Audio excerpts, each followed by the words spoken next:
Good evening, everyone. This is Graham Wilson. Thank you so much for joining us. We are delighted to be joined once again by the green and white writer, Mr. Paul Larkin himself. Hail, Paul. Hail, Graham. And tonight we welcome you back for the third installment of the Asterisk Years Interviews, talking about your latest release, the Asterisk Years, the Edinburgh Establishment versus Celtic. Paul, what's the response been so far? You know, obviously we're a bit early in terms of its release. The official release is still a little ways off, but some people are already ordering it, already seeing it and reading it themselves. What are folks saying so far? Overall, it's been very, very good. I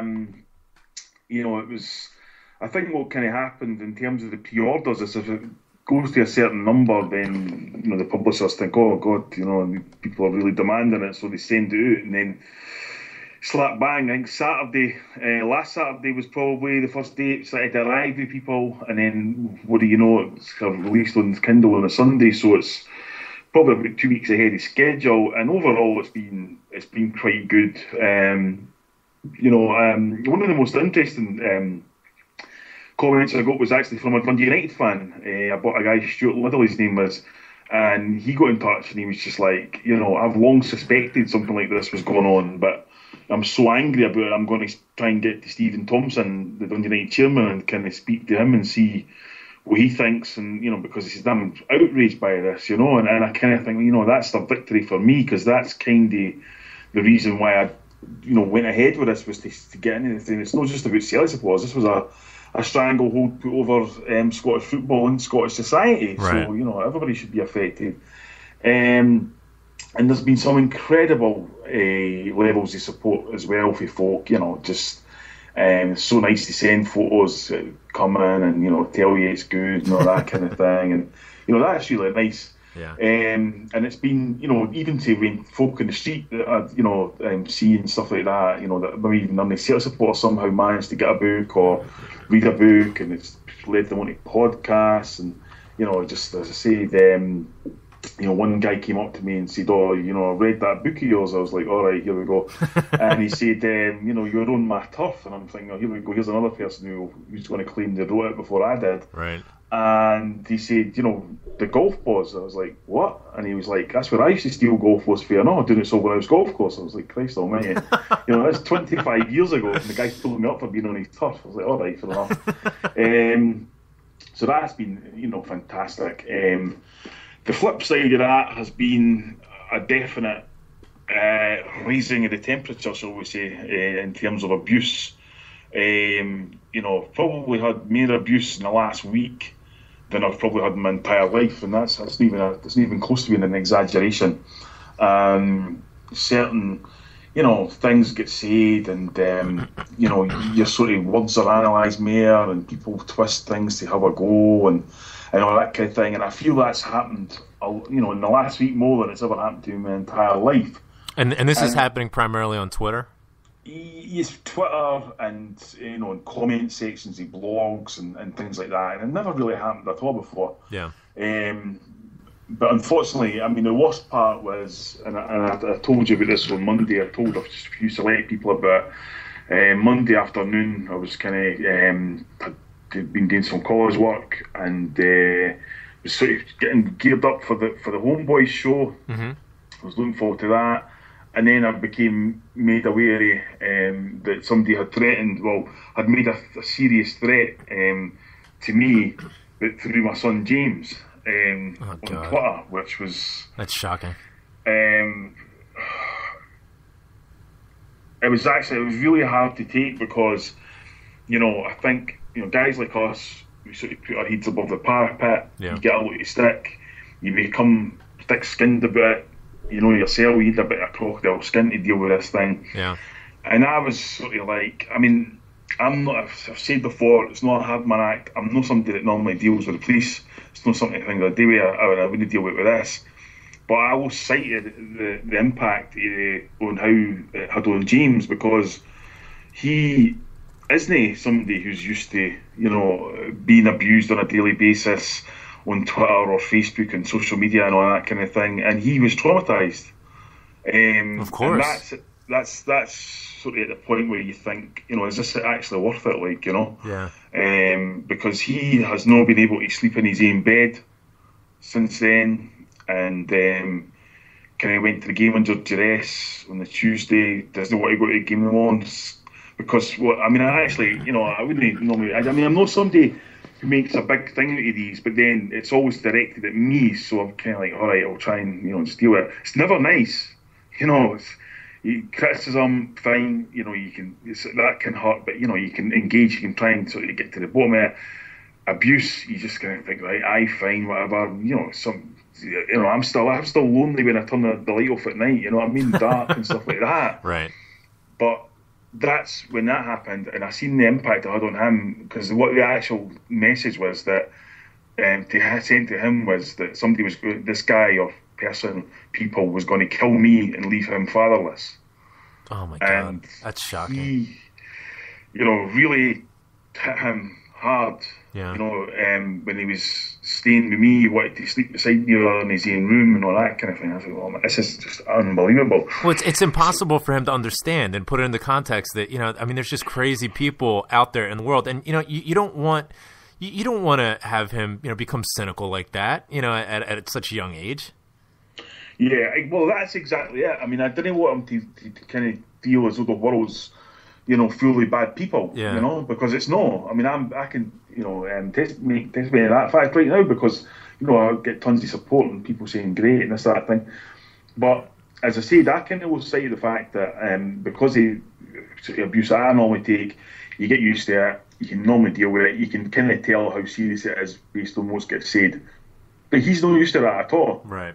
And so he was really, really sort of shook up by that, and it made me angry, but it made me scared for him, because I just thought, Christ, it's easy for me to swan about giving it the big one on podcasts, blogs, etc. and that, but when it starts affecting his life, the kind of obvious thing is to think, fuck it, that's me, I'm done, you know what I mean? Yeah.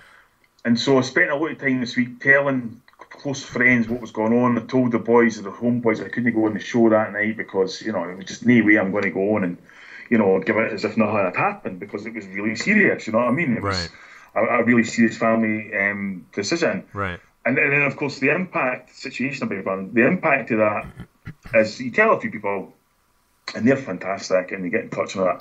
But then if you didn't tell everybody and your mind's elsewhere, and then that affects decisions that you make during the week or things that you say, they start getting on at you. Right. Yeah, because they're like, what do you mean this? Or what are you doing this for? And it starts to build up, and and then you'll read, this book's shite or whatever. And you just think, on a normal day, all right, fine. But then on that day, you just think, for Christ's sake, this is just beyond a joke. It piles up. Because anybody who's a father knows that if somebody tries to harm your kids, you want to kill them. Oh, of course. It just something inside. But that's not the kind of way I reacted, because I didn't want to give this sort of oxygen. But when I've seen the impact it's went on to James, it made me think a lot about what on earth possesses these people, because we've spoken about this before on here that about 99% of the abuse I get in life is online. Right. I never get anybody, maybe occasionally somebody pissed at a boot launch or whatever might say something fine, or whatever, everybody gets drunk, whatever. But it all comes online. It's because it's anonymous. Yeah, and so when you switch the computer off, it goes. Yeah. Yeah. But it still affects you, and when it affects your family life, then you think, and the thing is the sad thing is Graham, for me, is that when it's from the other side, that's par for the course. Right. In reality, with this book, I think with the uns with the other side, I just didn't want to hear it. Fingers in the ear, la la la. That's it. That some of the people doing this are people who actually sit in the same football stadium as you. I know that for an absolute fact. That some people who are sniping away and trying deliberately undermine me and the book and all that kind of thing, proclaim to support the same football team as me. And that's something that I'll never, ever be able to understand. No. I didn't like every Celtic supporter I've ever met. I didn't like everybody on Twitter I've ever met. But, I'm not going to sit there and seethe and think, please say something that I can jump on and this and that kind of thing. So, in that respect, it's been a long week. Having said that, what has saved it has been the people who have come forward and support, who didn't know anything about this. Right. And if they're listening to this now, these people who have said things to me, nice things to me this week, they'll probably notice that I've said, you couldn't have picked a better time to say this, or you made me feel humble right now because I'd been low about this. Because, it's like the old school way, if somebody comes to you face to face, then you can fight them. If somebody's sitting behind the computer, wherever it might be, you're never going to be able to do anything back or anything like that. So you just kind of have to be a man about it and deal with it, you know what I mean? Yeah. And so it's been a flip side. I guess, I would say probably in the last month, I've probably upped the level of kind of notoriety, if you like, where everybody seems to have an opinion, And that's kind of hard to deal with at times because, it's like you think, sometimes you think you're kind of almost on display at times. Yeah. And everybody walks by, oh, hey, how you doing? Next person walks past and goes, you fucking prick, and it can be hard to deal with, and at times it feels like every time you turn round, somebody else has got something to say, and then you think, oh, this feels great, I'm glad I've done it. And the next thing's like, this book's shite, piss off you, and it's like, for Christ's sake. It must be really hard not to be cynical generally because you're always, like you said before, you're always emotionally sort of readying yourself for that person that steps up and says your book's pish. And it must be hard to keep an open mind and to keep a perspective generally, that everybody isn't going to think that. And, but it's difficult dealing with that. Yeah, I think, one of the things is I very, very, very rarely read reviews of the book because I don't think there's anything to be gained. Because I remember the comedian Frank Skinner telling a story where he said, 10 people come and see you in a dressing room after a gig, and 9 of them say that was brilliant, and the last person says, yeah, that was good. And you think, well, what do you mean good? And it gets like that. Second of all, if you've got to read something that's nasty about you, that doesn't help me. If you've got to read something that's complimentary, it doesn't really help you either. It's nice to read, but it's not, you do inflate your ego or inflate your head or whatever. And also, I think that there are tons of reviews of the book. Some people, I think, when they're doing it through a website like that, probably didn't really understand how to review a book, because I didn't know how to review a book. And so a lot of them reviews will kind of be, you can tell that they're thinking, oh yeah, I know him, he's a nice guy, I remember this, that, next thing. So then they'll write something really good, and then they'll think, well, I don't want to be seen as an arse licker, so they'll just come up with some criticism as well. And that kind of, so you think, oh God, the book was great, but, and again, right. It's no real, reading a review that say, as I said, I've said before, the best people, my reviews are people on the street who either tell me, it was brilliant, or it was shite, and you think, right, that's fine, but I think people sometimes will try and be clever with that as well, or, try and sort of put their own spin on it, which is fine, everybody's entitled to their opinion, but as I said, as just being that person, being me alone, sometimes you just can't deal with it. Sometimes you're just like, oh, I've had enough of this. But then, what spurs you on is people like the Dundee United fan Stuart and stuff who say, and you think, yeah, that's it. That's what I'm trying to say. This is, we were all robbed, basically. Right. And, and then that kind of inspires you on, it spurs you on. And, I guess what I'm trying to say is you can become oversensitive, right? And that means that everything that people say to you, you suddenly look at it differently. What do you mean by that? And this kind of thing. Yeah. And that's not good. It's just not good at all. Yeah. And so that's kind of why I didn't read reviews, and that's kind of what it does to you. But hopefully, I can put behind it. It's been a horrifically long week, as I've said to a few people. Yeah, it sounds like what it. happened, and hopefully, next week can be the start of something a bit better. Yeah, no question about it. The launch is coming through, fast and furious. And, I guess the silver lining in all this is it does tend to get more complex with an increase in the volume of reviews, of feedback, of tweets, of people coming up to you. And that's, the silver lining, that more people are paying attention and buying your book and getting educated on what it is that you're putting out there. And I think that's in the end, that's going to be a really good thing. I I was sure that once people started reading this book, I mean, there was going to be a groundswell, and that's exactly what's taking place here. And everybody that reads the book, you know, when they're done reading it, you get it. You know, after you're done with it, you understand exactly why, you know, there is that passion and there is that feeling going with it. But yeah, I mean, it's funny you say that, because the most bizarre experience I've had in that sense was I was approached, and I never told anybody this at all until right now. I was approached last week by someone from Celtic saying, we might be looking to stock this book in the Celtic shop. And I said, hi, you know, pull the other one. And they said, no, honestly, like, give it to me, see what can happen. So I thought, you're actually serious? Because I'm just thinking, there's no way, you know what I mean? So it was all kind of positive until somebody from Celtic got in touch, and they said 3 different reasons why they could not stock it. The first one was they didn't think there was a market for it, which I thought, well, here's Amazon are saying that this is the #1 selling Celtic book right now, so, you know, I think that's probably... The second one is, the deal would takes a long time, and you can't expect it to happen in one day. I was like, it could happen in 10 seconds. I'm not looking to rip you off. You're Celtic Football Club. I'm not looking to do anything other than, you know, what do you need type thing. And I was like, and the third one was, which I thought, at this point, I just thought, oh, you know, right, fine, forget. We don't have enough space in the shop or online for it. Oh, yeah. Mm-hmm. So I thought, right, you know what?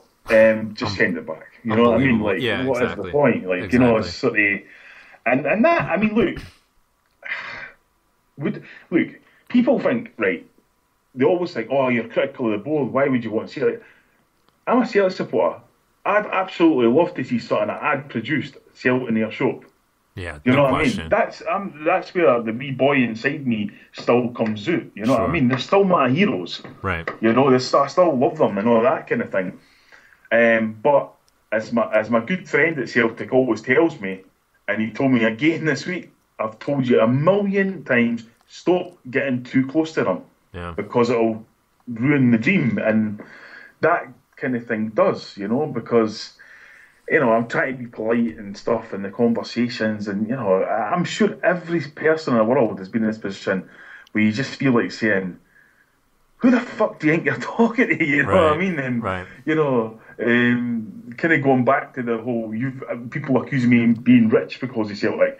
I'm thinking to yourself, how much money have I put in this fucking club? And now you're trying to say I might know what a deal that loses me an extra £2 or something, you know what I mean? Yeah. So that's kind of weird, but, you know, as I suppose, again, but these are things that never happened with any other books, or, you know, they weren't fucking interested in anything I've done.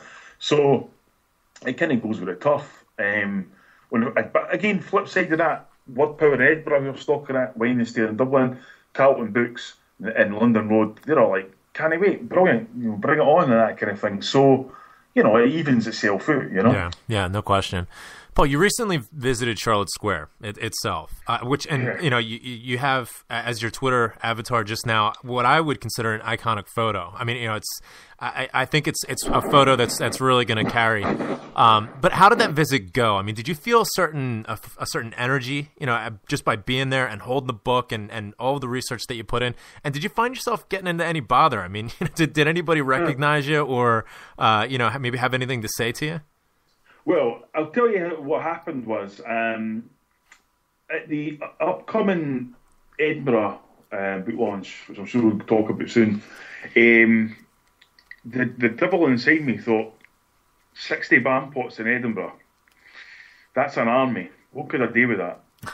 So I had a few thoughts, and then I thought, you know what, despite everything that these people have done to us, I don't think that means that gives me the right to infringe on their home life, shall we say. Yeah. So I kiboshed that. And then I thought, all right, well, could all go to Charlotte Square? But then I thought, it's on a Sunday, and, you know, there's nobody there, basically. What's the point in that? Right. So then I thought, well, stuff it. I'll kind of go up and, you know, I'll get a couple of photos and whatever, and, you know, so he acquiesced a photographer and stuff like that. And, we you know, look, if for people who didn't know Charlotte Square, about 3 doors along from where Murray is Alex Salmond. So it's pretty heavily guarded. It might not look like it is, but obviously it is, you know what I mean? So Yeah. I'm thinking to myself here, wait a minute here, like, this is the middle of the day, you know, cameras everywhere, there's bound to be armed guys somewhere. I need to watch what I'm doing here. So I'll not reveal. I've been told not to reveal the photographer's name, but let's just say it's a Hail Media star. So So basically, you know, I made the instructions. I said, look, this is what's going to have to make this look as though we just have to be walking past the street, and then because if they come out, you know, we're talking about this, that, and next thing, and whatever. And I did. So I stand there at first outside the office, and the photographer just stands looking at me. And I'm sort of going, when are you going to start taking the photographs? And he's like, oh, you want it now? Yeah. So that was that.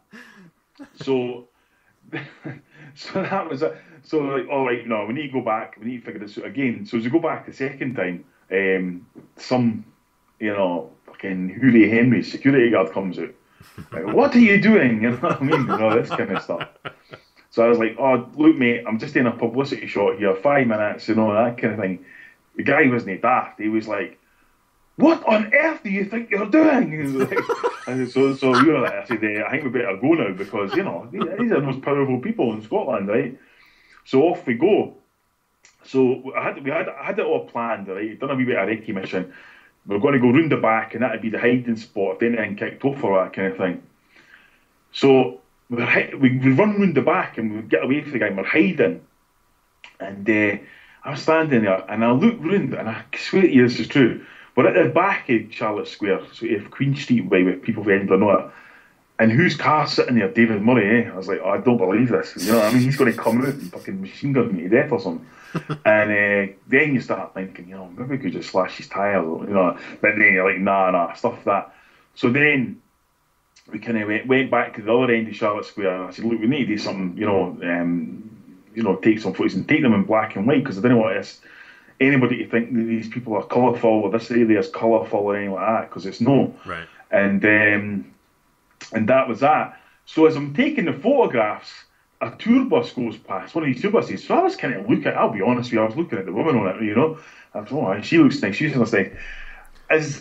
As I look round, the photographer has got a look of horror, and this security boy's fucking running towards us. Oh, God. So I was like, right, let's go.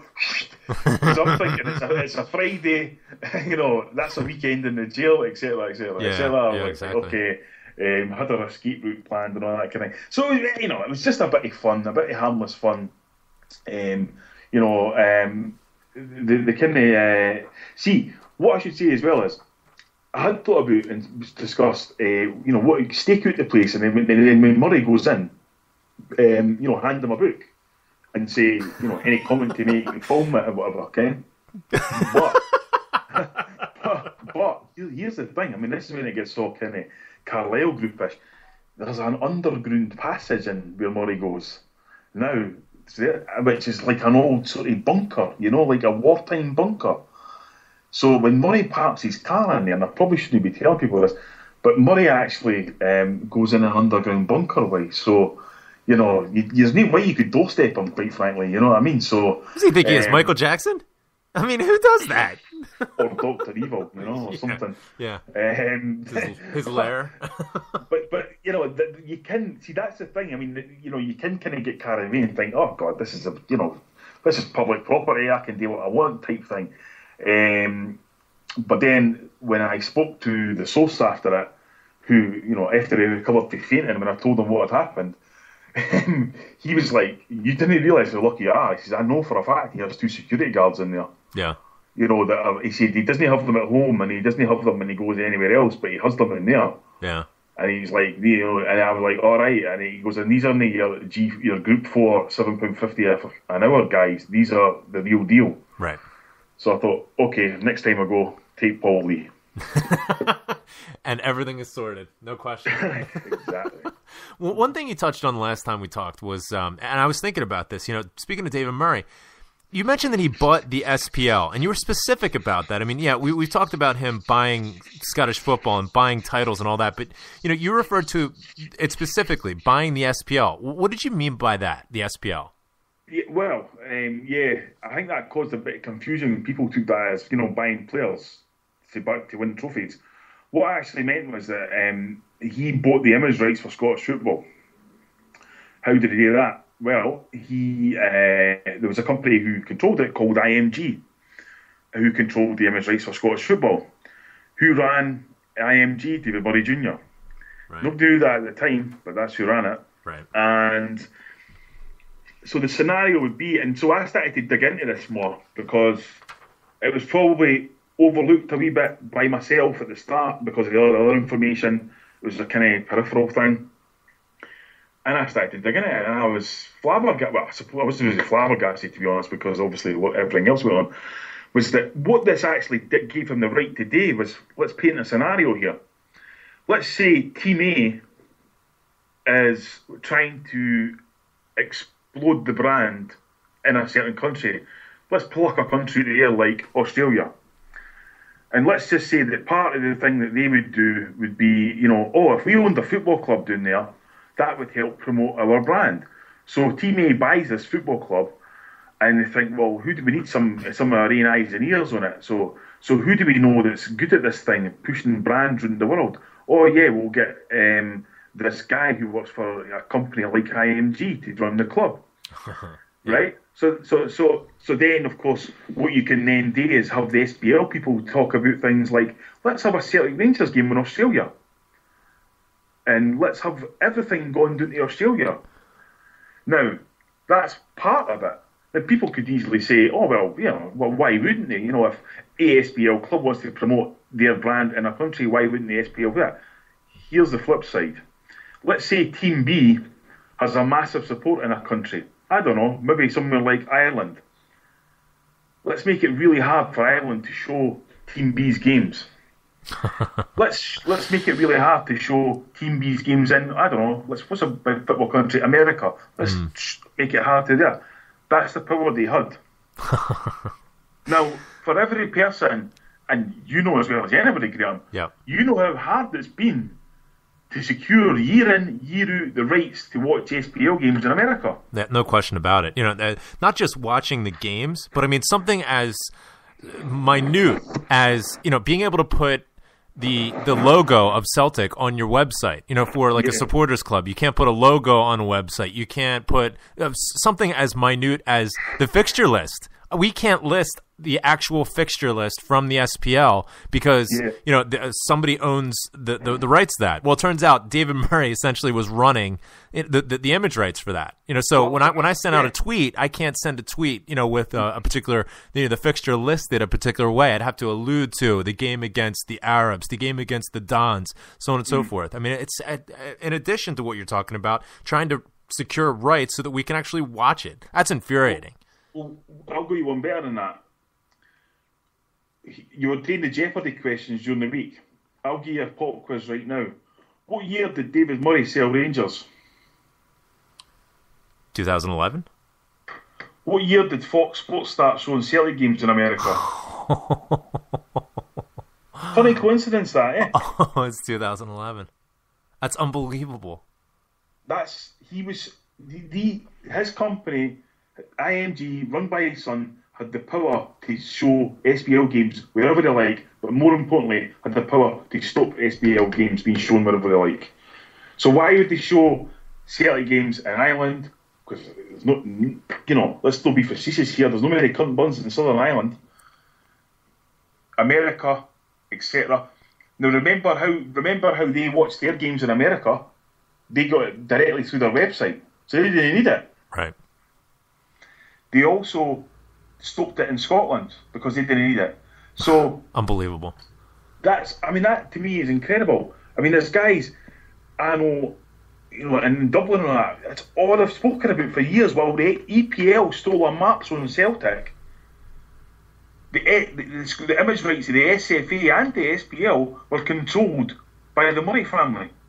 How is that even allowed to happen? I mean, when you talk about authorities and the powers that be that are in charge of, enforcing integrity, I mean, that's a direct anti-competitive act, where you're essentially restricting access to your main competitor. You're restricting, access to money coming in. I mean, this is part of the two-pronged approach that Murray had, which was, buying players and seeking sporting advantage that way and strangling your competition, even after Fergus left. This is why the story is all about Celtic. That's what it's all about. Everything they did was all about Celtic. And as to ask the reasons why, well, Graham, it's as simple as, why are we even having a debate about whether Dave King's a proper person to run a football club? Yeah. Only in Scotland could that debate occur. Yeah. And we had just downright lies from BBC Alistair Lamont yesterday, who claimed that Dave King was convicted of nothing. And we had downright lies from Tom English, who claimed yesterday that Dermot Des has never been a director of Celtic and runs it for a back seat. The man's been a director at the club for decades. And I mean, this is the lies. I mean, these people change the tune because this is how it always is, and this is how it's always going to be.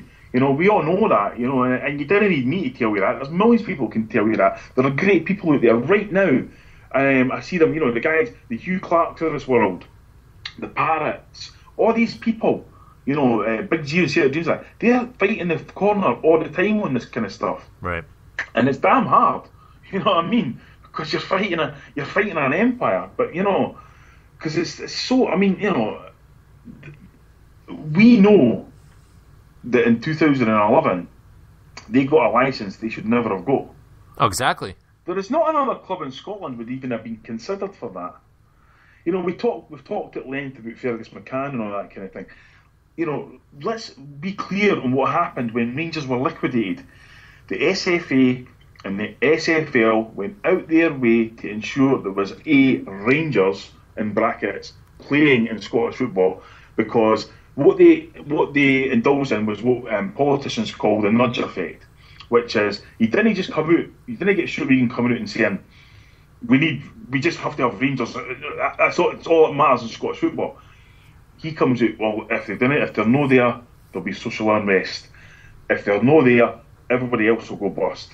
If they're not there, there'll be Armageddon in the SPL. Exactly. And this is and eventually people think, oh well, they've got to come and all that kind of thing. Then we have the 5-way agreement.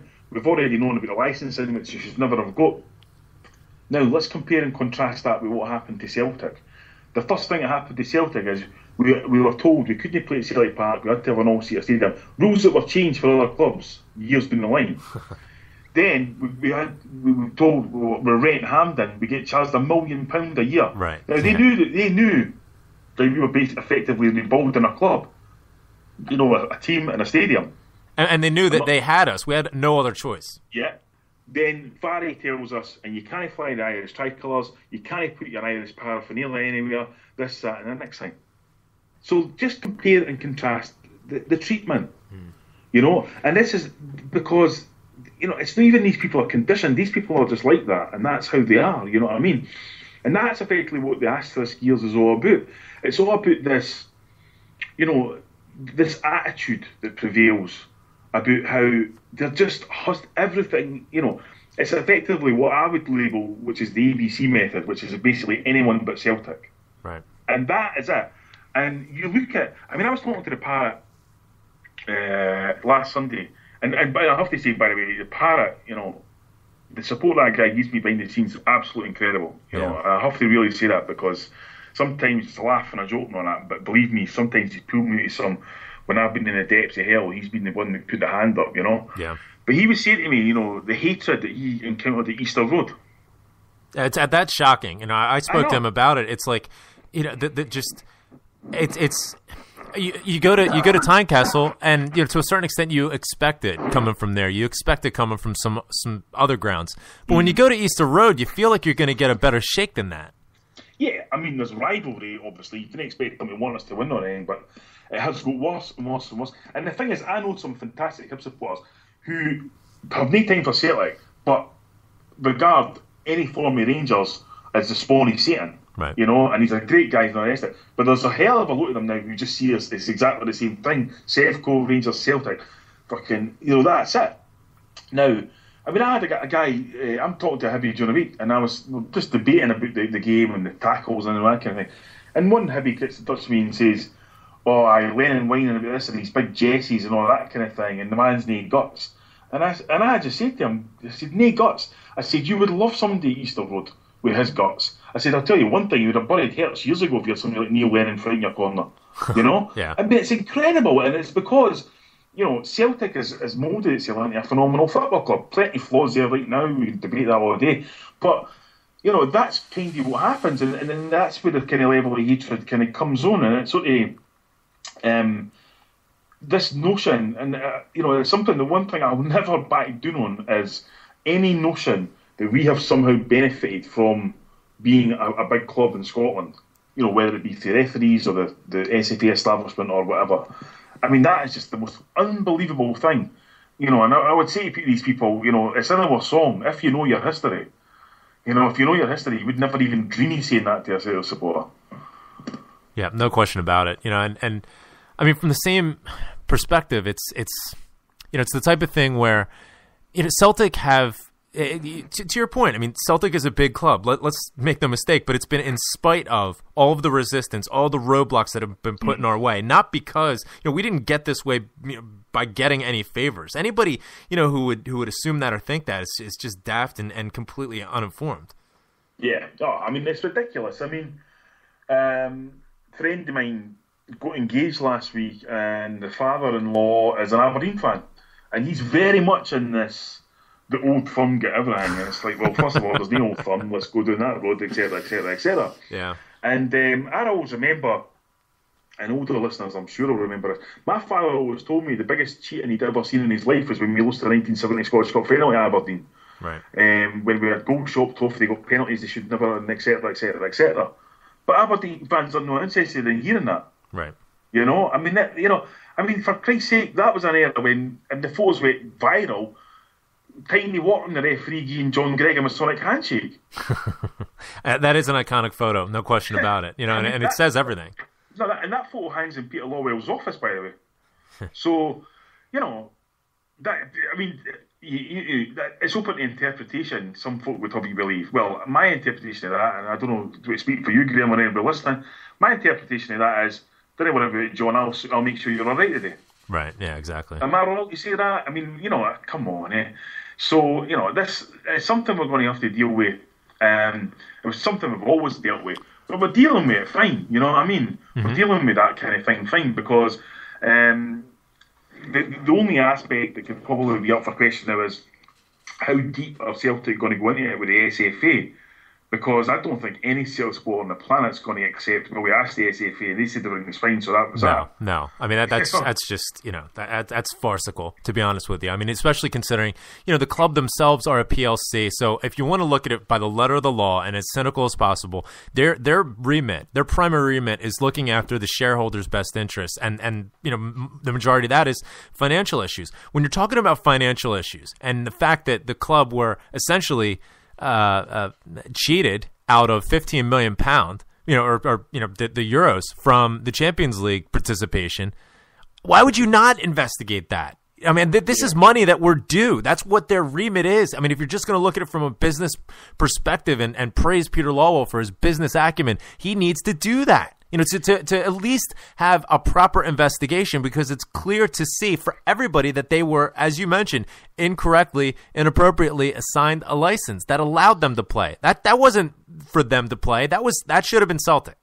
Yeah, because in my opinion, there was a thing this week, and I never pay much attention to these things, but there was a thing this week that said something along the lines of we were the third best supporters in the world. And the debate kind of raised around, I think Boca Juniors were first, Borussia Dortmund were second, about, oh, they did this and they did that. And I just thought, you know, supporting a team is not just about going to the stadiums. Yeah. You know? I mean, and so when I think about Celtic no going to bat, I think about the girl who's organising the food bank drive along with Celtic Research and people like that tomorrow. Right. And I think about the Celtic Graves who revitalise our history, and the Kano Foundation who, you know, bring 50, 60 kids to games and all that kind of thing.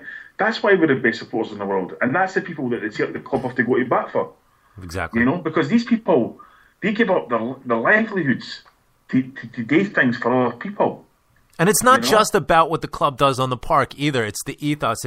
It's what Brother Walford started the club about, what it means, what it stands for, and what connects everybody here. And that's the disconnect with the perspective. You're absolutely right. It's about representing not just the club on the park and the business interests, but what the club generally stands for as an overriding theme. That's the most important part. Yeah, because I think we can all argue and fall out and debate about different things, but I can't honestly point at anybody and say they didn't have the good of the club at heart. Yeah. You know what I mean? This is different viewpoints on that, but at the end of the day, if you are more than a football club, then be more than a football club. No, I think one of the issues people have with Celtic is they select when that's the case. Exactly. Yep. And that's not what it's all about. When Robert Kelly said that, what he reiterated after it was the fact that it was a way of life for people. Right. And of course it was. It's still a way of life for people now. And, I think that looking at when I look at things like the drive for the food bank thing, now that's an issue that's really pertinent to me because, first of all, the fact that there is a need for food banks in the 7th richest country in the world is nothing short of a disgrace, right? No question. Second of all, I know Celtic have given money in $5,000 a year or whatever kind, which is great, except it's a bit like putting a sticking plaster on a bullet wound. It's never got, we need to create the situation that allows for food banks not to exist because there's no need for them. Right. And Celtic have that in their power. Now, the girl who was on the Homeboys during the week and, the guys at Celtic Research and all that kind of thing, they didn't have that power. So they're doing everything that they can. And I am so inspired by that because that's when you get, like I talked about before, I don't know what I mean, but the whole thing about being abused and and it's for people that kind of proclaim to support the same football team as you and all that kind of thing. When you get sick of it, you can point to people like that and you say, that's why I support Celtic. They are the people who keep my heart warm when they go and shit. Right. And the team isn't winning games. Right, exactly. This is a golden era. Let's not be to coin a phrase for the avoidance of doubt. These are the golden years. Yeah. You know what I mean? It doesn't always have to be like this, and it never always is like this. I was so proud of the team on Tuesday because that's a game. Look, I don't care what Lennon says. I know, everybody knew. We lose that game, we're looking in the barrel of an embarrassment in the Champions League. Done. We're looking in the barrel of no points and possibly no goals, yep. And then going to an away game. Yep. You turn that around, and I tell you right now, I'm looking at this going, this is it. Yeah. I thought it might have happened in Milan. We win in Amsterdam, we're through. We are going through, and I know we can come on to that later, but that's the thing. I wrote a blog. And I got abused for this blog, quite a lot of abuse, where I said, the only thing that pisses me off with these games are people who come in drunk 50 minutes of the game, don't know where they're going. People took that as me saying, I'm a better fan than you. It's like, it couldn't be anything for the truth. I can't afford to go to every game, so I'm not criticising anybody that can. I've lived in America for 6 years, and I know, and there are people who are as diehard supporters of the club who haven't been inside the football club for 10 years. Right. But they still support the club with everything, and that's what it's all about. And one day, and this is the thing that really inspires me, is that one day, all that vitality and energy and passion and inspiration will come together under one banner, and it will be unstoppable. You can see it coming. I can see it coming. There's a revolution in the air. Yeah. You know what I mean? And it needs to happen. The voice of the supporters. The soul of the club needs to speak up and take back, the identity, take back the control of the club. And enough of this top down. The shareholders or the board, I guess. They hand down 9 edicts and they suggest that everybody vote yes for them, and then 3 of the recommendations, amendments, for the AGM, they're put forth, and then the board just disagrees. It's completely top down. We need to flip that back around, so that it's bottom up. When I see, the Jeanette Finleys and the Hugh Clarks and all these people doing all their different things to highlight, resolutions. That's before we even go on to the living wage and the zero contracts, which, quite frankly, I think Brother Wolf is as peaceful a man, just kind of because he was so anti it. what these people are saying, and surely Celtic will have to be sensible to realise this, is what they're saying is, if you only do this, we'll do it. Right. We will be here long after you go. Exactly. And if you're not prepared to go to step up for us, then we'll do it for us. Right. Now, the problem with that is, always, and anybody I've mentioned, and I could mention, will have experienced this.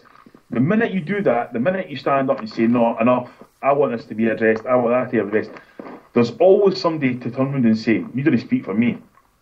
Yeah. Who the hell do you think you are? That kind of thing.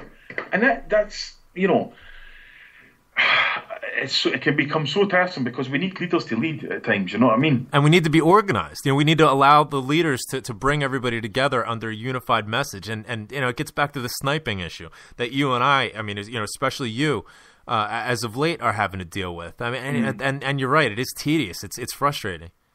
I mean, again, like I'm sitting in the Ajax game and I'm on the brand spanking new Celtic Wi-Fi, which I have to say, great, really fast. Although I'm guarantee it'll probably collapse when you come, and you'll get blamed for that. But seems reasonable. Rev will be right on the thing, but I sit in my seat before the game, and it's a high pressure game, etc. And I started scrolling the tweets and how you doing this? And nice guys in double talk. And then I read one that said I was a 5'5" bitter man. And it was I can't even remember what the guy's name was, Dubois or something like that. And I was like, what are you talking about? Yeah. I mean, you can call me a million things. You can call me a morally repugnant, schemy, fucking low-life scumbag. I'm not 5'5". You know what I mean? I'm 6'1". Right. Well, I actually was measured in August. I'm 6'1". And I'm a hell of a lot lighter than I was in August, but I'm still no shrank, and that's when it becomes the absurdity or kind of thing, and I take my hat off. I mean, I'm out there fighting for myself most of the time, trying to sell my books and all that kind of thing. I make no apologies for that, but I take my hat off to the Jeanettes and the Hugh Clarks and all these people who go out there and stand up and try and do something, because I know the level of shit that they're going to take for that. Yeah. And with very little thanks, but if they're listening, I want to say thanks, because I'm proud of what they do. Definitely. And I'm proud of the people, the Paul Lees and all that kind of thing. We didn't gear up the fight, and that's what it's all about to me. You know what I mean? It really is. It's all about that. They are the people who will carry you into battle, and they'll be the first to lead it as well. Yeah, no question about it.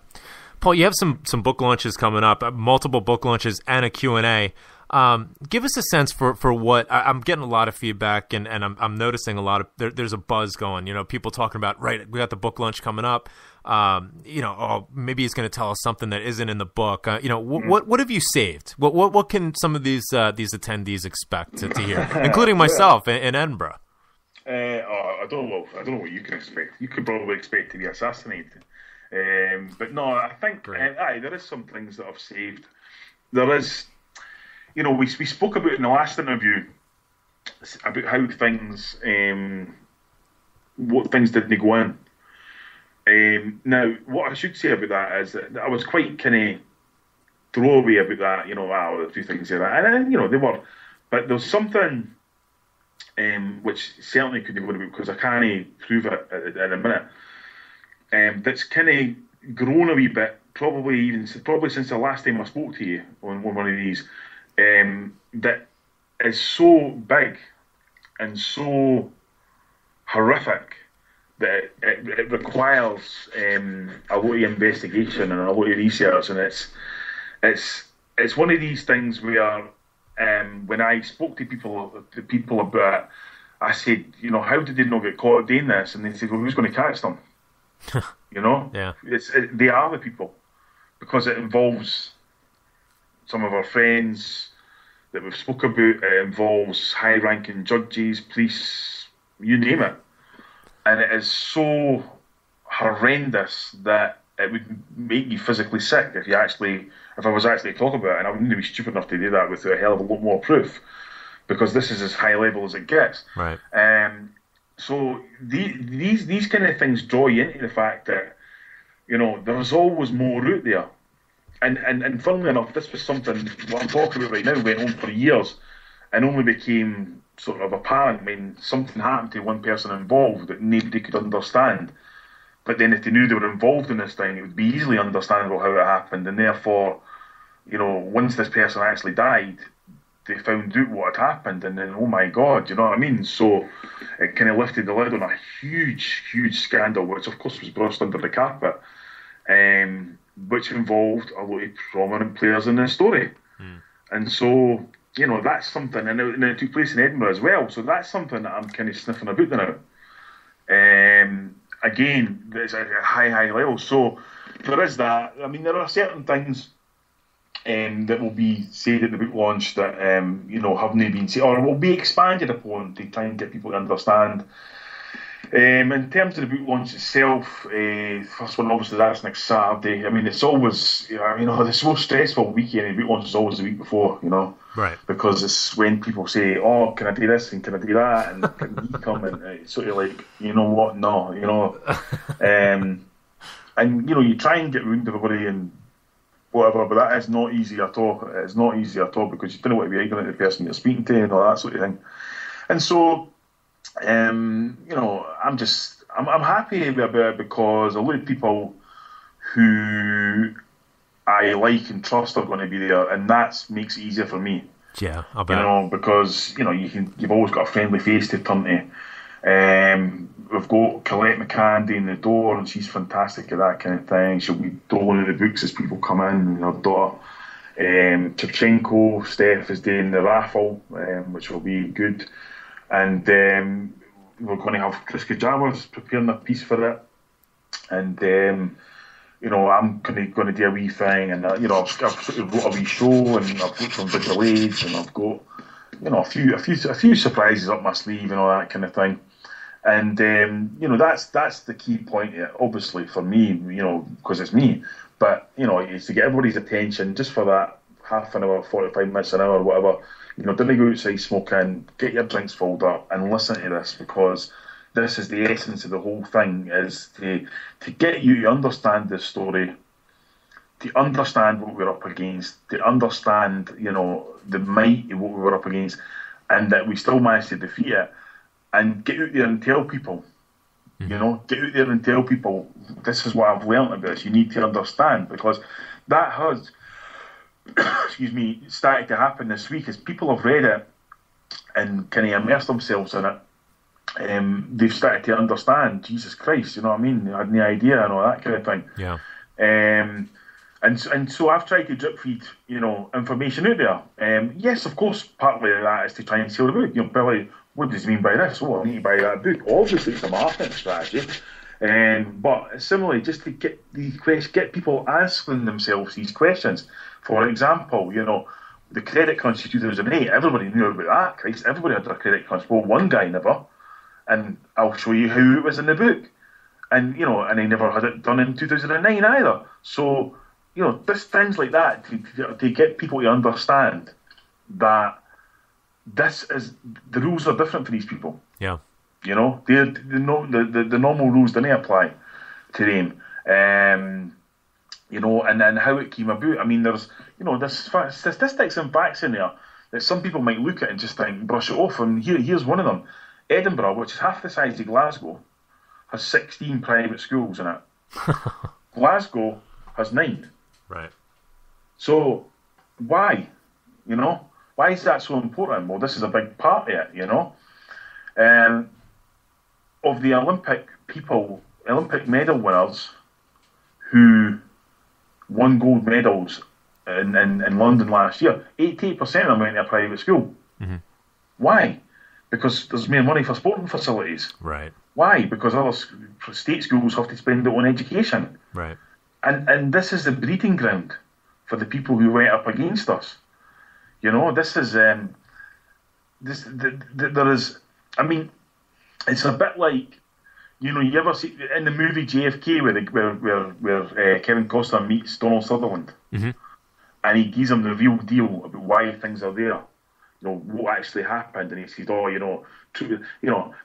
I got told where one of the biggest arms caches for the British Army is sitting right now. And I said, and I'll not say where, and I said, why? I doesn't understand, it's like putting cherry on top of a bit steak. It doesn't go. What's and he said because that gives them an armoury in case, as he put it, fuckers like you decide fuck it and cut their heads off. Yeah, and I just thought, I mean, is this a fucking joke? And it was like, no, and I can tell you why, and I can show people, I tell you people that used them, I can tell you exactly how many there is, and this flabbergasted me. Yeah, and they're obviously aware of, what they're doing and what the effect is, and they just don't give a fuck. And this meant as well that school children were using this armoury. We're cleaning them, loading them, getting trained in them. Yeah. I mean, at a time where we didn't need to talk about the effect of guns on schools. Right. What? So, I mean, to try and build that story just to show the layers of stratification, how far away we were from them, and how we were never ever supposed to get anywhere near them. My kind of goal, just little old me, nobody else, writ the book, can live in a scheme, etc., is to try and put enough people to say, listen, we can get to these people. Mm-hmm. We can fight back against them. We are an army. And I'm not listening to get behind me or I'll lead the fight. No, bullshit. It's a collective. And the first step is being aware, understanding what's going on. As a collective of people, we Celtic supporters need to be aware of what we're up against because, we're only trying to scratch the surface, and this tries to get you inside the minds of what these people were like and that what they're attempting to do to us. And as you pointed out, I mean, it was all about Celtic. It was all about Celtic. It was all about trying to be us. It was always about trying to beat us. And they tried, and as I said before, they almost succeeded, but they never succeeded. So, and it's to try and get the later, because these people walk, between the raindrops. They step over the cracks in the pavement. No rules apply. They're above the law. They are the law, Yeah. And so it's to, the stories in the book are to try and emphasise that, and as well as my own stories, which emphasise that I'm fucking, as far away from that as possible. But to also say to people, listen, first of all, if I can get the information, then other people should be made aware of it. Second of all, if I can put even a dent in their whole establishment, then imagine what everybody could do. Yeah, exactly. You know what I mean? Together. Exactly, and that's what it's all about. Is together, a collective punch at these people can show that, listen, we're not going to take this shit anymore, Yeah. So the folks going to the book launches, expanding on the current topics, but there's got to be more topics. There's got to be more to this, feeding into it, and we're already seeing in the chat right now people asking, sounds like maybe there's another chapter to this. I've heard questions about, might there be a sequel? Might there be a second Asterisk Years book or something of this nature? What's the latest with that? If there's enough information, there will be. There is stuff that never went in. There's stuff relating to Jersey, which could have went in the last time and never quite go past the lawyers. Obviously, the story I was talking about there, which is much bigger. Which, what I'll say about that now is, if people want to come up to me at the book launch and ask me, there's no way on earth I'll tell them. Second of all, there is a lot more to this, and there's a lot of hooks in there as well. There's a lot of hooks in the book that can get you into other things, and I'm going to try and illustrate just the kind of, the tangled web they weaved as they practiced the deceived over Scottish society, and try and get more in depth at that, because I'm telling you, like we talk about, and like you say, where people say, I've never had anything to do with the mafia. Well, if you've bought a meal in New York or a shirt or placed a bet, chances are the mob had something to do with it. Of course. So I want to try and get people to understand that how much these people impacted your life when your credit was being crunched to the point where you couldn't feed your kids or heat your house. Was the same thing being done to these people? Well, I'll show you exactly. I want to show people, when people read it as well, who had a stake in David Murray and Rangers doing well. That these things are key. These are absolutely key to the whole thing. How did they manage to get away with it? How did they manage to, we're talking shell companies, we're talking all sorts of different things. I'm going to try and lay that out to people.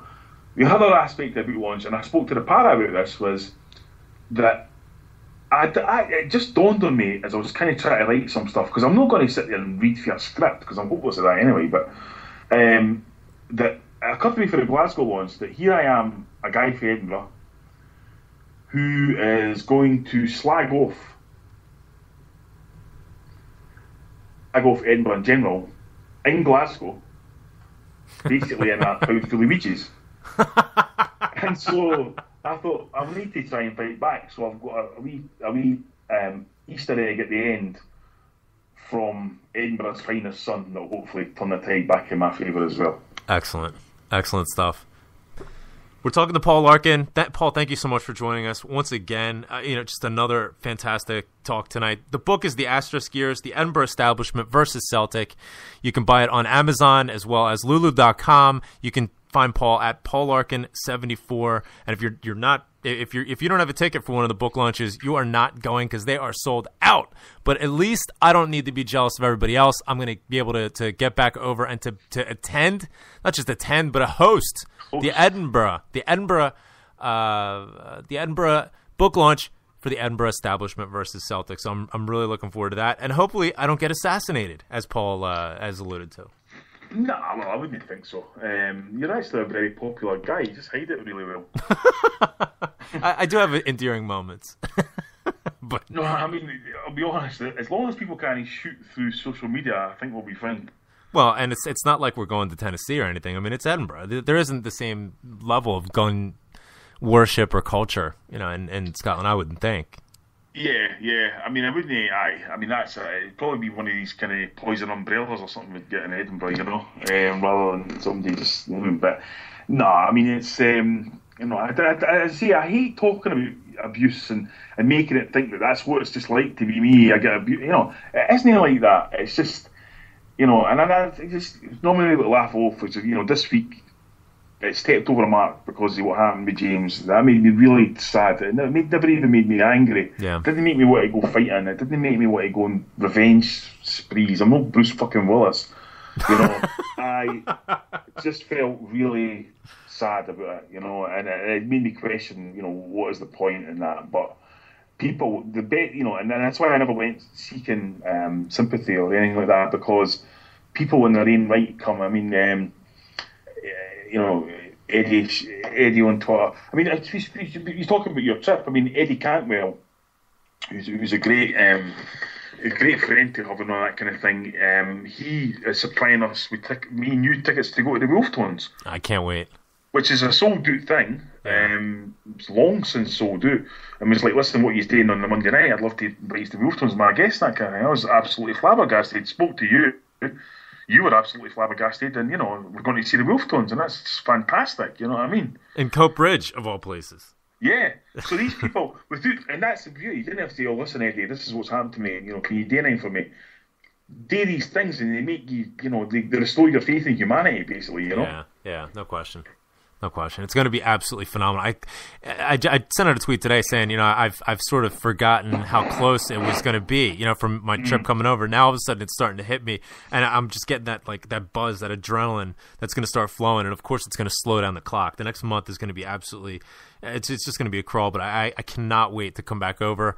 And we have a potentially massive Champions League tie that we're going to be attending against Milan. Especially if we can get any sort of result in Amsterdam, which I'm fully confident we can do. Yeah, I think so. I actually drew 0-0 today. Yep. I like the way the ugly sister number 2 Dubov was animated on Tuesday, because you could just tell nothing was happening. And I'm looking at this Ajax team thinking, when they got to start playing here? Exactly. Because, I had the same thought. And I mean, look, let's put cards on the table here. I mean, forgetting the fact that we've lost Wilson, Wanyama, and Hooper, no Scott Brown, no Chris Commons, guys like that. Well, is it Gary just coming back from illness? You have a half-fit Lustig. We were really on our last legs. And I'll tell you what, I have to commend Neil Lennon. Those were bold tactics that he threw out there. Incredibly aggressive, but it was well thought out. Yeah. Doing essentially what Bo Richter suggested, putting more advancing players up there to constantly press their back line and force them. They want to build from the back. They want to keep the ball on the floor, and if we force them to have to huff it, with one man up. Playing up top against our center half pairing, I like those odds. At times it looked like our midfield got overrun, through stretches through the first half. But Lennon relented with it, and we adapted. And we came up with a way to get through it. I thought Anthony Stokes, drawing the penalty was quite clever. Exactly what you'd like to see, what you need to do, in these European ties. We've been the victim of it so many times. It's about time that we started exploiting that as well. And then, of course, for the second goal, I mean, it's that really just sent it, beyond reach for Ajax. But I was surprised, like you, that it was relatively negative tactics for such a technically gifted side. Yeah, I mean, you touched on it. I thought Zagiri was an absolute colossus on Tuesday. No Phenomenal. question. Yeah. I mentioned this in a blog, and for some reason people thought one person in particular thought I was saying that I was harder than the entire Ajax support.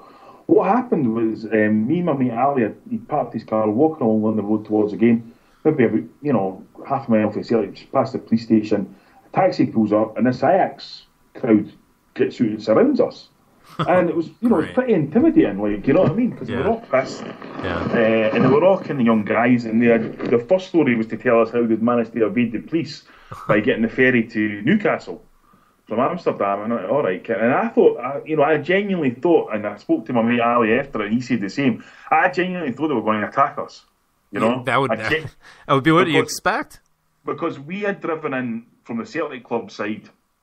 And all the Ajax crew was at the kind of away end, and looked a pretty mean-looking bunch of guys. Yeah. And there'd been loads of reports on Twitter about various trouble and all that in Glasgow and whatnot. And I was kind of like, Christ, we're going to get done in here, like, And I said to the guy, what was the guy? The guy says to me something about, you watch real football tonight, and I said, because you're coming to see Celtic, like. And he thought that was funny, and then he said, but you have to remember total football. And I said, right, okay, fair play. And he says, never mind that Barca shit. And I thought, what the fuck's he mean now? And then he said, remember, Barca needed an Ajax man to teach them. I thought, you know what, fair enough, Cruyff, I'll give you that, aye. But I have to admit, at the same time, I'm thinking, didn't he? There's one guy who was kind of leading the chat, and the rest of them were all waiting for him to do something, Right. And I thought, and then, he's okay, my friend, and then they just pissed off. And I looked at my mate Ali, looked at me, he's like, fucking hell. He said, I thought we were going to get done in there. And I said, so did I. They were so sort of in your face. But then I suppose when I think back to your games that I've been in Europe and past, I've probably been like that with folk from Amsterdam. Right. You know what I mean? Right, yeah, that's true. Not a bad bone. Not a bad intention, but they might think, Christ, what's this fat idiot doing? You know what I mean? And in my face, screaming about Celtic. Yeah. So, but they were really confident. That was the point I was going to make. That was a side. They were really confident that they were going to win this game and stuff like that. Yeah. Well, I mean, at this point, you alluded to their result today, or the lack of getting a result against the bottom of the table side in Eredivisie. Not being able to score, I think that they're essentially toothless up top. I mean, we've talked about their just absolutely abysmal away record, but they're hopefully we can get this ban reduced for Scott Brown. He can be back by Milan. Hopefully we can get Chris Commons back and get some more teeth into our side and just let us loose. I think the tactics that we had in the first game obviously worked. I'd just roll on with that. Yeah, I mean, let's also not forget that Ajax are staying in the barrel exactly what they've done last year, which was nothing, Yeah. And so, big pressure game for them. Yeah. I mean, I saw the boy, can't remember his name, Christian something with the blonde hair. Poulsen, that's the one. Used to play for Liverpool. And that's the guy, he said, the guy says, well, you have to win in Amsterdam. And when the guy said it to him, and he went, well, yeah, he's still convinced. Yeah. That they're good enough to beat us in Amsterdam. And I thought, that's a good sign, you know what I mean? Definitely. But no, I was really proud of the players, as you say. I mean, Mulgrew and Kyle, I don't think ever going to be anybody's first choice midfield. But, they stuck to their task and whatever. I mean, somebody did point out to me that fucking Kyle scuffed the shot before it actually deflected it. I don't know who was doing with that one. Right. But Forrest, fantastic. Loved the way he took the ball for Samaras for the penalty. Yep. Loved the fact that he told Lennon before the game that I didn't miss. I loved the fact that he got 2 minutes of crap for the goalkeeper, which seemed to go unpunished, and then just stepped up and slotted it in the net. I mean, that's the mark of a top player. No question. And it was a huge game for us. And if he staring down the barrel of early elimination, as you see, you go to Amsterdam, you take something there. You take Milan at Celtic Park. The roof goes off Celtic Park, and you're qualified before you go to the Nou Camp. No question. I cannot wait, and I'm so glad that I chose and that it lined up so that I could come over at this particular time. We get the book launch. the Edinburgh book launch, which I'm going to be hosting. And, if you are attending that, please be kind to me. Please be nice. I'm just a frail American, but it's going to be just a fantastic time. I can't wait for that. Can't wait for the game. And I can't believe it. I can't believe we're going to have the opportunity to come back. But, Paul. Well, it's a packed schedule, isn't it? Because you're in the Saturday Aberdeen game straight away. Then the Sunday is a boot launch. The Monday is the Wolf Tons. Tuesday, Milan, then you're home. It keeps me busy. Busy hands. Keeps me out of trouble. But, Paul, listen, thank you so much for joining us once again. And all the best with the book. It sounds like, the response so far has been overwhelmingly positive. Just getting feedback from people who are reading it so far. That's only going to continue as the proper launch happens. So, long may that last. And, all the best to you, sir. And thank you as well, Graham, because this has been a fantastic platform to me, trying to explain the book, trying to explain to people what I'm trying to do.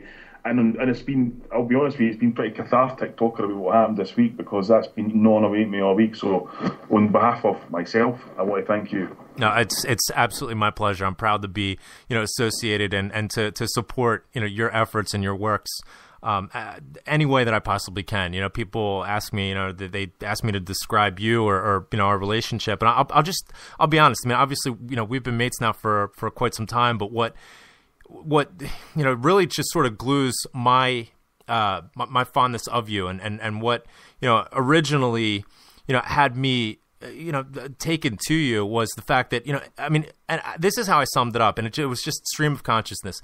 In a world full of bullshitters, you just say it like it is. You just shoot it straight, and you're direct, and you don't mince around. Like what we were talking about earlier about, well, I need to temper this, so I don't seem like an arse slicker. You just say it how it is, and you're you have a wantingness to uncover the truth, and that's exactly what your writing does. That's exactly what this book does, and that really fuels my passion to step up and support it in any way, because.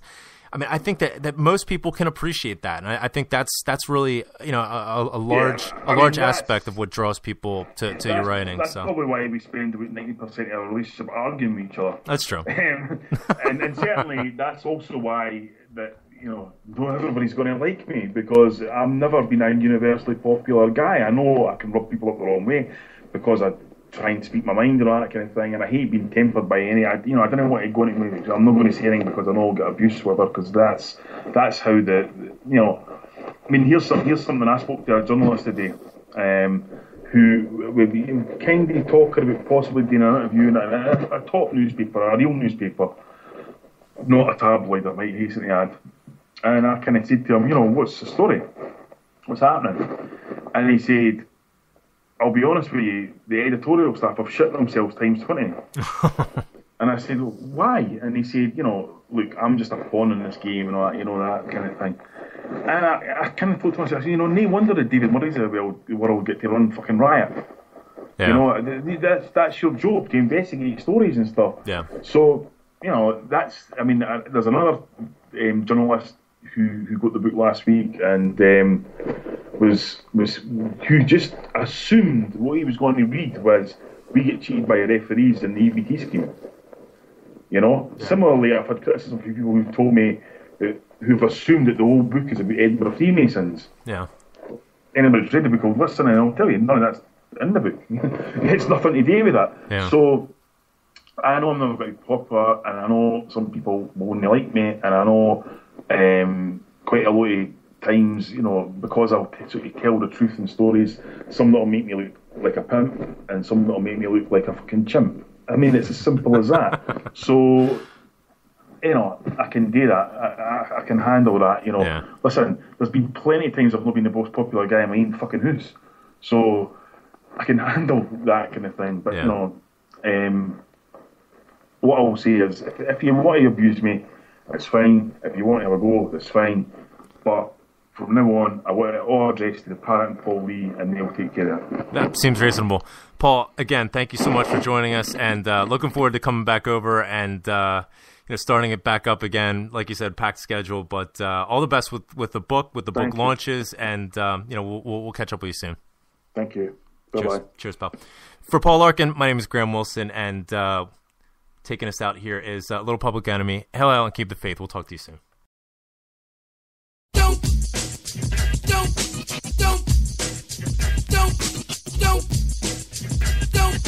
Here's what I want you all looking for the same thing. It's a new thing. Check out this I bring. The roll below the level, cause I'm living low next to the base. Come on! Turn up the radio. They're claiming I'm a criminal. But now I wonder how. Some people never know. The enemy could be the Frank Guardian. I'm not a hooligan. I rock the party and clear all the madness. I'm not a racist. Preach to teach the Cause some they never had this. Number one, never wanna run about the gun. I wasn't licensed to have one. The minute they see me, fear me. I'm the epitome, a public enemy. Used, abused without clues. I refuse to blow a fuse. They even had it on the news. Don't believe the hype. Don't believe the hype. Don't believe the hype. Yes!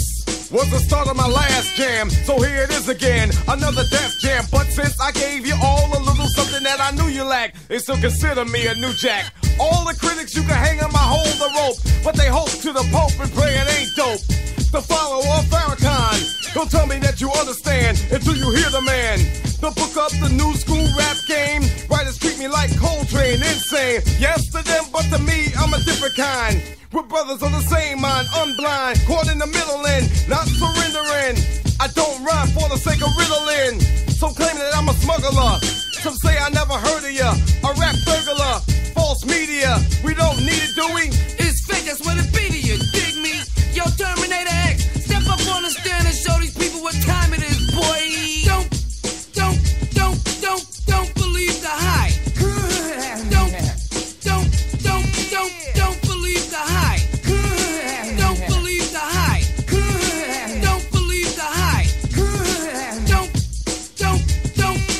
Don't believe the hype. Don't believe the hype, it's a sequel. As an equal, can I get this through to you? My 98 booming with a trunk of funk. All the jealous punks can't stop the dunk. Coming from the school of hard knocks, some perpetrate. They drink Clorox, attack the black because I know they lack exact the cold facts, and still they try to Xerox. The leader of the new school, uncool, never played the fool, just made the rules. Remember, there's a need to get alarmed. Again, I said I was a time bomb. In the daytime, radio scared of me, cause I'm mad. Plus I'm the enemy. They can't come on and play me in prime time, cause I know the time, plus I'm getting mine. I get on the mix late in the night. They know I'm living right, so here goes the mic sight. Before I let it go, don't rush my show. You try to reach and grab and get elbow. Word to herb, yo, if you can't swing this, learn the words. You might sing this, just a little bit of the taste of the bass for you. As you get up and dance at the LQ, with some deny it, defy it, I swing bolos. Then they clear the lane, I go solo. The meaning of all of that to media is the whack. As you believe it's true, it blows me through the roof. Suckers, liars, give me a shovel. Some writers I know are damn devils. From them I say don't believe the hype. Yo, Chuck, they must be on the pipe, right? Their pens and pads I snatch cause I've had it. I'm not an addict, fiending for static. I see their tape recorder and I grab it. No, you can't have it back, silly rabbit. I'm going to my media assassin, Harry Allen. I gotta ask him. Yo, Harry, you're a writer. Are we that tight? Don't believe the hype.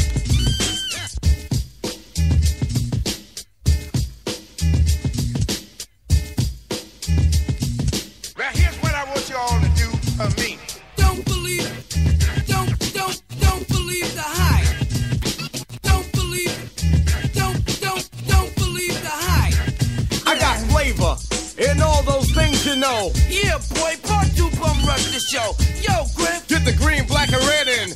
Gold down, count down to Armageddon. 88, you wait, the S1s will put the left in effect, and I still will rock the hard jams, treat it like a seminar. Reach the bourgeois and rock the boulevard. Some say I'm negative, but they're not positive. What I got to give? The media says this. Red, yo, black, and green. That hype. They got to be you know what that I mean? Hype. You know what I'm saying? Yo, the megas got them going up to see Captain Kirk like a jerk and they out of work.